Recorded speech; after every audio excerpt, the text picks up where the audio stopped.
on the hour.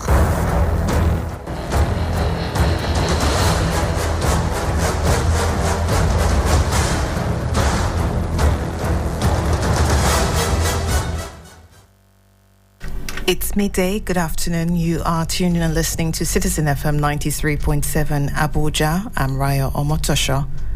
The Air Peace flight carrying over 270 Nigerian students from the Aswan Airport in Egypt has landed at Nnamdi Azikiwe International Airport, Abuja. The NAF C-130H jet, also conveying about 80 persons, also touched down moments later. After over a week of assurance by the federal government, the Nigerian evacuees were finally airlifted home, escaping the deadly conflict in Sudan. Since April 15th, Sudan has been plunged into armed conflicts with clashes between rival factions of the North African nation's military government breaking out in Western Sudan, in the capital city of Khartoum and in the Darfur region. Hundreds have since been killed while thousands of others have suffered injuries.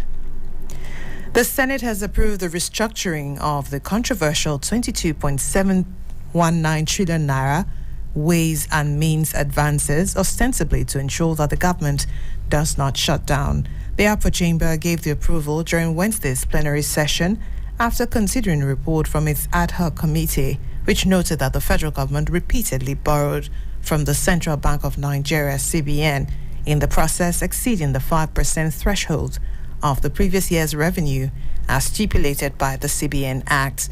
President Buhari's request for the National Assembly to restructure the sum of 22.719 trillion naira Ways and Means advances were met with suspicion and opposition by federal lawmakers in the Senate.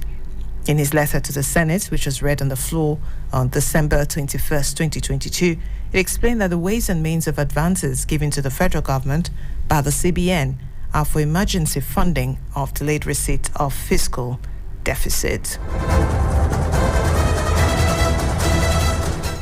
Following a motion by the Senate directing the government to halt the demolition of offices belonging to agencies doing aviation activities at the Murtala Mohammed International Airport, Lagos, the federal government has announced that it cannot be stopped from giving development to the people.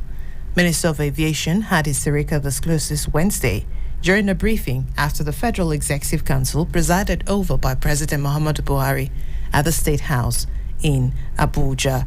Sirika, who believes the Senate is simply an advisory council and cannot drag issues with the government, says they have a reason for overheating the issue. This advisory is an executive function. We're not bound by any court of law, so it's an executive function, and government cannot be stopped in development, giving development for its people. If I want to pull down this hall and build a better one, who will come and stop me from doing that as a government? So I think it's not an issue. They're just over hitting it, and you know why. So for one or two individuals, we will not deny Nigerians 250 million from the joy of having something that will go outside to see. Commonly people go and see, these people, these leaders, don't they travel, see Dubai? Big deal. And now you want to give something like Dubai and somebody say no.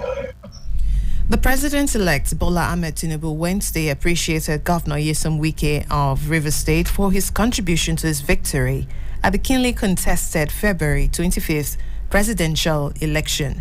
Tinubu stated this when he inaugurated the Rumo-Okuta and Rumola Road flyover in Port Harcourt, the Rivers State capital. Tinubu was in the state at the instance of the governor, who had supported power shifts to the southern region of the country during the presidential election, even though they belong to different parties. I fought hard, did myself, supported by many of you, and I won fair and square.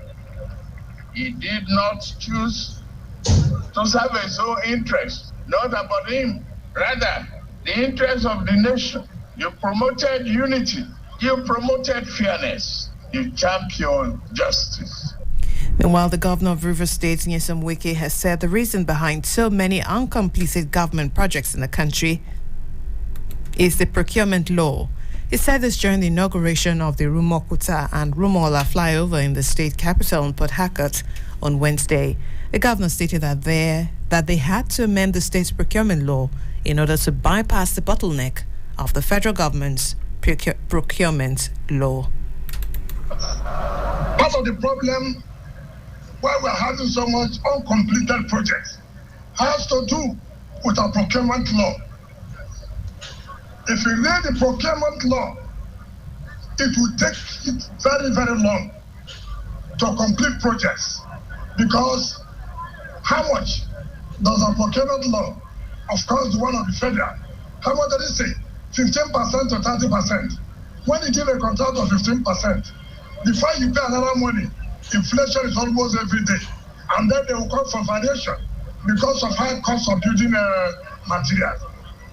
But in our own case, I called Mr. Speaker. I said, listen, we can't continue with this. We have to amend our own procurement law and give us the latitude where we can pay a company we know that has the capacity to deliver within time. We pay that company 70%. The Labour Party LP has disowned the purported National Executive Council meeting held in Bauchi State, describing it as illegal. The Labour Party stated this during an expanded meeting it held with all the 36 states chairmen of the party at the National Secretariat in Abuja. Addressing journalists, the acting National Publicity Secretary of the party, Obiora, said the Apapa-led faction is being sponsored by some governors from other political parties to destabilize the Labour Party.